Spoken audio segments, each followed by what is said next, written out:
Hello everyone, welcome back to my channel. Today நம்ம இந்த வீடியோவில் இதை பற்றி பார்க்க போகிறோம்னா, மழை காலங்களில் நம்ம கடைபிடிக்க வேண்டிய முன்னெச்சரிக்கை நடவடிக்கைகள் மற்றும் பாதுகாப்பு முறைகளை பற்றி தான் பார்க்க போகிறோம். பொதுவாகவே மழைக்காலம்னா அதிகமான தொற்று நோய்கள் அதிகமாக எல்லா இடமும் உருவாகும். அது எல்லாரும் தெரிஞ்சது.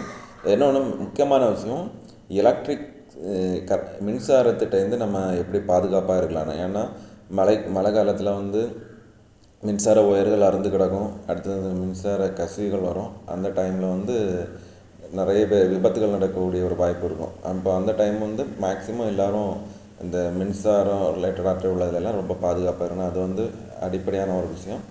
ரெண்டாவது விஷயம், விஷ ஜந்துக்கள் அதிகமாக பரிமாறும். அதனால் வெளியே போகும்போது காலில் முடிஞ்சாலும் செருப்பு போட்டு போகிறது ஒரு பாதுகாப்பு தான். இது கால் உஷ்ணம், கால் அரிப்பு இதுலேருந்தெல்லாம் நமக்கு நல்ல ஒரு பாதுகாப்பு கிடைக்கும். அடுத்து என்ன ஒரு விஷயம், மின்சாரம் பக்கத்தில் நம்ம போகும்போது கூட செருப்பு போட்டுறது ஒரு சின்ன பாதுகாப்பு தான். அதுக்கு 100% பாதுகாப்பு சொல்ல முடியாது, அது ஒரு சிறிய பாதுகாப்பு. ஸோ இந்த ரெண்டு விஷயங்களும் நம்ம ரொம்ப கவனமாக இருக்கணும். அப்புறமா ஈரமான சுவர்கள் அதில் எல்லாம் ரொம்ப உஷாராக இருக்கணும். ஏன்னா அதில் கூட மின்கசி வரதுக்கு காரணமாக இருக்குது.